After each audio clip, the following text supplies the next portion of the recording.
A kú déédé àsìkò yìí, kókó inú ìwé ìròyìn la mú wá fún yín láti inú àwọn ìwé ìròyìn ilẹ̀ Nàìjíríà. Orúkọ tèmi ni Ọmágbémisọ́lá Ọmọlọ́rọ̀mọdẹ̀. Olùdíje du ipò ààrẹ níbi ìdìbò ọdún 2023 láti ẹgbẹ́ Labour Peter Obi ti bu ẹnu àtẹ́ lu èròǹgbà àti ṣe àlékún owó oṣù àwọn onípò gíga olóṣèlú lẹ́nu iṣẹ́ ìjọba bí ó ti ṣe àpèjúwe rẹ̀ ní àìnítara, insensitive and scandalous.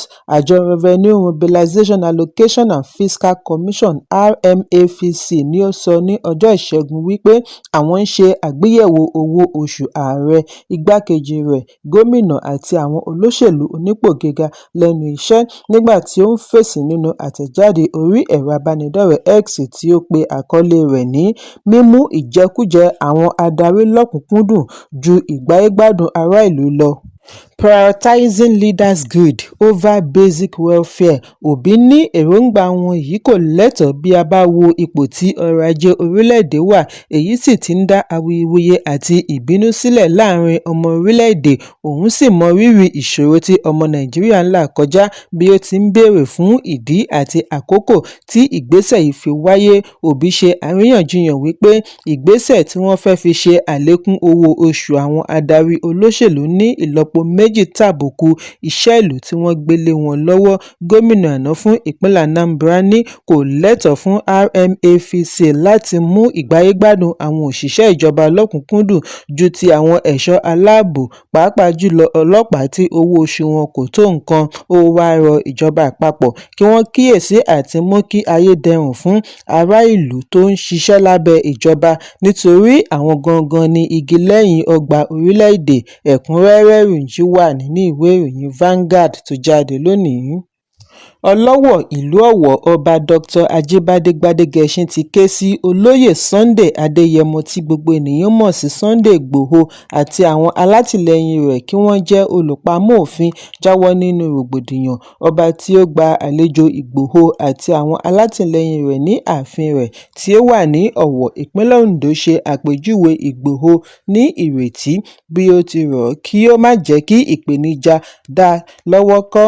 Ọba sọ ìdí láti fi ọwọ́ sowọ́pọ̀ láàrin ìlú ní ẹkùn gúúsù ìwọ̀ oòrùn bí ó ti tẹnumọ́ wípé láìsí àlàáfíà ìdàgbàsókè kan ò lè wáyé.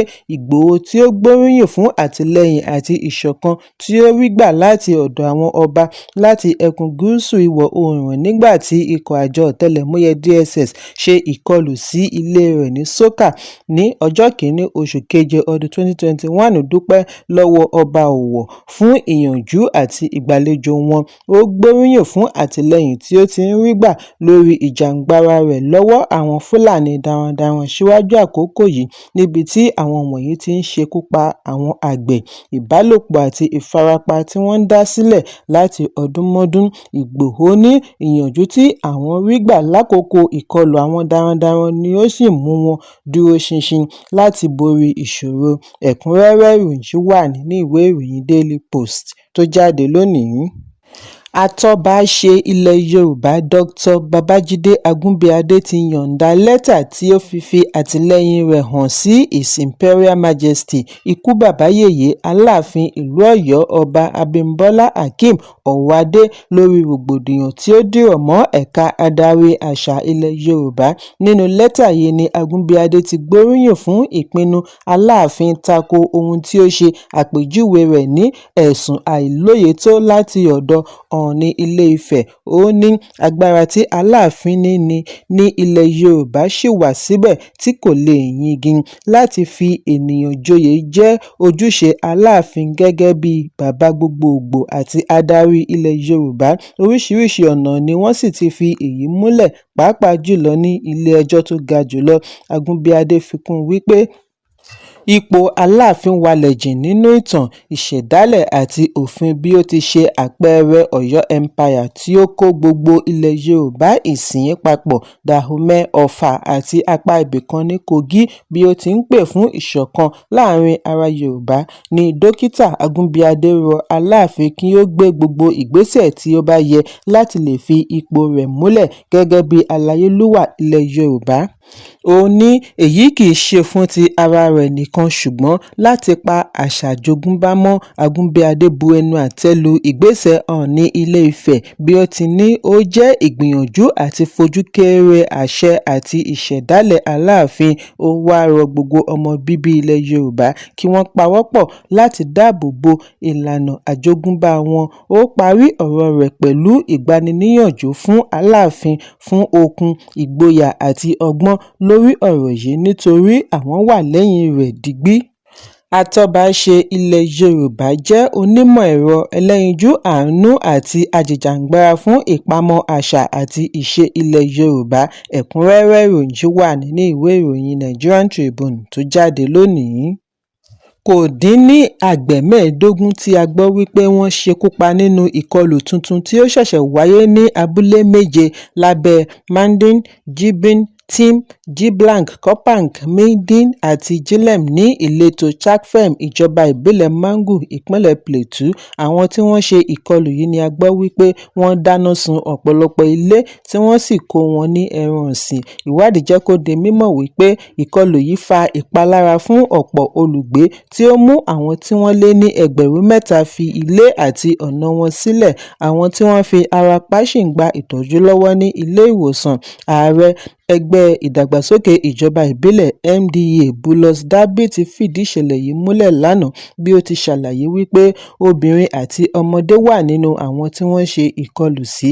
Dabi ti ṣàlàyé wípé ìṣẹ̀lẹ̀ yìí wáyé nírọ̀lẹ́ ọjọ́ Ajé láàrin aago 7:30 sí aago 8 tí ọ̀pọ̀lọpọ̀ ti wà lórí ibùsùn. Lọ́gán ni àwọn oníṣẹ́ ibi yìí yadé dáná sun ilé títí kan ààfin ọba àti àwọn ọkọ̀ rẹ̀. Àwọn tí wọ́n lè sá lọ, àwọn tí wọn kò lè sá ni wọ́n ṣekú pa. Ọjọ́ Ìṣẹ́gun ni àwọn ẹ̀ṣọ́ aláàbò tó ríbi wọ inú ìlú látàrí bí ojúnà ṣe rí bí ó ti ké sí ìjọba kí wọ́n bá wọn dáwọ́ ìṣekúpa gbogbo ìgbà yìí dúró kí ìlú tó di ahoro. Ẹ̀kúnrẹ́rẹ́ ìròyìn wà nínú ìwé ìròyìn Daily Trust tó jáde lónìí. Níbi àbẹ̀wò akọ̀ròyìn sí ààfin Olúwo ilẹ̀ Ìwó, Ọba Abdulrasheed Akànbí ni ọba yìí ti sọ̀rọ̀ lórí ìbáṣepọ̀ tí ó wà láàrin ọba ilẹ̀ Yorùbá àti ẹ̀sìn. Ó fìdí ẹ̀ múlẹ̀ wípé kò pọn dandan kí àpèrè ṣe ẹ̀sìn kan, gbogbo ọba ló ní àǹfààní àti ṣe ẹ̀sìn tí ó bá wù ú. Ọba Akànbí bu ẹnu àtẹ́ lu àwọn abọ̀rìṣà lórí bí wọ́n ṣe ń fi tipátipá gbé ìṣẹ̀ṣe lé ọba lórí bí ó ti rọ̀ wọ́n kí wọ́n kúkú máa bọ Olódùmarè. Ó ṣe àpèjúwe àpèrè ní mímọ́ tí Ọlọ́run dá sílẹ̀. Ó tẹnumọ́ wípé Ọlọ́run ọba ni kí àwọn adarí máa bọ kì í ṣe òrìṣà. Èyí ń wáyé bí olóyè àgbà kan ní Ìjẹ̀bú, Razaki Adénẹ́yẹ ṣe ṣe ìkìlọ̀ wípé kíkọ̀ láti sin olóògbé Àwùjalẹ̀ Síkírù Adétọ̀nà ní ìlànà ìṣẹ̀ṣe lè ní ipa ní Ìjẹ̀bú Òde. Nígbà tí ó ń sọ̀rọ̀ gẹ́gẹ́ bí Ọlọ́wà Ìbẹ̀rù Akilẹ̀ Ìjẹ̀bú, ó ní ètùtù ìṣẹ̀ṣe ṣe pàtàkì sí oyè ọba àti àlàáfíà ìlú nítorí gbogbo adé orí, ìlẹ̀kẹ̀ ọrùn àti ààfin fúnra rẹ̀ ni ó dìrọ̀ mọ́ àṣà Yorùbá kì í ṣe fún ẹ̀sìn àjèjì. Ó bu ẹnu àtẹ́ lu àwọn ọba tí wọ́n yẹra kúrò nínú ìṣẹ̀ṣe bí ó ti ṣe àpèjúwe wọn ní aláìlóye tó. Olóyè yìí tẹnumọ́ wípé ọba kò gbọdọ̀ jìnnà sí àṣà àjogúnbá nítorí bíbọ òrìṣà a máa mú ìrẹ́pọ̀ wà láàrin ìlú. Adénẹ́yẹ wá rọ àwọn ará Ìjẹ̀bú àti Yorùbá kí wọ́n má fi ààyè gba ìyapa ẹ̀sìn bí ó ti sọ àsọdájú wípé ìṣẹ̀ṣe ní gbòǹgbò ìgbàgbọ́ ilẹ̀ Yorùbá. Ẹ̀kúnrẹ́rẹ́ ìròyìn wà nínú ìwé ìròyìn Punch tó jáde lónìí. Iléeṣẹ́ ọlọ́pàá Nàìjíríà ti da àhesọ tí ó gba orí ẹ̀rọ ayélujára nù wípé ọlọ́pàá ń wá òṣèrébìnrin ilẹ̀ Nàìjíríà Ìyábọ̀ Òjó. Nínú àfihàn tí wọ́n fọ́n rere lórí ẹ̀rọ abánidọ́rẹ̀ẹ́ ni wọ́n ti ní àwọn aláṣẹ kó owó lé Ìyábọ̀ Òjó lórí fún ẹnikẹ́ni tí ó bá wọn rí i. Nínú àtẹ̀jáde òní lórí ẹ̀rọ abánidọ́rẹ̀ẹ́ Facebook ni iléeṣẹ́ ọlọ́pàá ti ṣe àpèjúwe àfihàn yìí ní irọ́ tí ó lè ṣini lọ́kàn. Iléeṣẹ́ ọlọ́pàá ṣàlàyé wípé ìròyìn yìí kì í ṣe láti iléeṣẹ́ ọlọ́pàá kí ará ìlú má fi ọkàn sí i bí wọ́n ti rọ ọmọ Nàìjíríà kí wọ́n dẹ́kun àti máa bá wọn pín ìròyìn èké kiri. Ẹ̀kúnrẹ́rẹ́ ìròyìn wà nínú ìwé ìròyìn Punch tó jáde lónìí. Pẹ̀lú ìgbìyànjú àti mú ìdàgbàsókè wá bá eré ìdárayá aláfọwọ́jùsápẹ̀rẹ̀ basketball ní ìpínlẹ̀ Èkó. Ìjọba ìpínlẹ̀ Èkó ti ní ìbáṣepọ̀ pẹ̀lú ẹgbẹ́ àwọn eléré ìdárayá aláfọwọ́jùsápẹ̀rẹ̀ Nigerian Basketball Association (NBA). Lẹ́yìn àṣeyọrí ìpàdé tí ó wáyé, ikọ̀ NBA ní Nàìjíríà ṣe àbẹ̀wò sí gómìnà ìpínlẹ̀ Babájídé Sanwó-Olú bí wọ́n ti yànnàná èròǹgbà wọn láti mú ìdàgbàsókè bá eré ìdárayá ní ìpínlẹ̀ Èkó. Lára àwọn alágbára tí wọ́n wá ṣe aṣojú láti rí former Nigerian-American player tí ó tún jẹ́ ọ̀jọ̀gbọ́n lórí eré ìdárayá Chinny Ogwumike. Lẹ́yìn èyí ni Sanwó-Olú gba orí ẹ̀rọ abánidọ́rẹ̀ẹ́ X láti kọ wípé òun gba àlejò àwọn adarí NBA Nàìjíríà ní Lagos House Marina. Ó ní ó jẹ́ ìgbàlejò tí ó láṣeyọrí tí ó ṣe àfihàn ipa eré ìdárayá nínú ìdàgbàsókè àwọn ọ̀dọ́ àti ìlú. Ẹ̀kúnrẹ́rẹ́ ìròyìn wà nínú ìwé ìròyìn Punch tó jáde lónìí. Òṣèrébìnrin Bíọ́dún Òkèowó tí gbogbo ènìyàn mọ̀ sí Ọmọbọ̀tí ti ṣàlàyé wípé ìgbéyàwó kìí ṣe nípa iye ọdún tí tọkọ-tìyàwó jọ lò papọ̀ ṣùgbọ́n oore-ọ̀fẹ́ àti ìgbìyànjú. Ó tẹnumọ́ wípé ènìyàn ìbáà ti lo 50 ọdún nínú ìgbéyàwó, èyí kò ní kí àwọn ọkùnrin mìíràn má hu ìwà tí ó rúni lójú. Lára rẹ̀ ni fífẹ́ ìyàwó mìíràn tàbí jẹ́ aláìṣòótọ́. Ọmọbọ̀tí gba àwọn obìnrin nímọ̀ràn kí wọ́n má wo ẹnu aráyé lórí ìbàlẹ̀ ọkàn wọn nítorí èyí ni ọ̀rọ̀ wọn ní tòótọ́. Ó ní ó ṣe pàtàkì kí obìnrin fi ìgbéyàwó tí kò bá fún un ní ìbàlẹ̀ ọkàn sílẹ̀ ju kí ó máa forí rọ́ nítorí ohun tí ará ìlú máa sọ.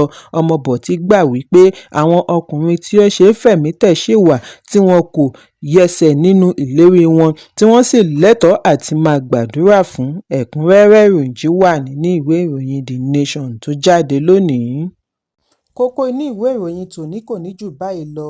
Ẹ pàdé mi ní ìrọ̀lẹ́ fún àkọ́tún ìròyìn. Kí a tó lọ, ẹ má ṣaláì fi àkíyèsí yín ránṣẹ́ kí ẹ sì bá wa subscribe sójú náà wa lórí YouTube kí kókó inú ìwé ìròyìn lè máa tẹ̀ yín lọ́wọ́ ní kíákíá.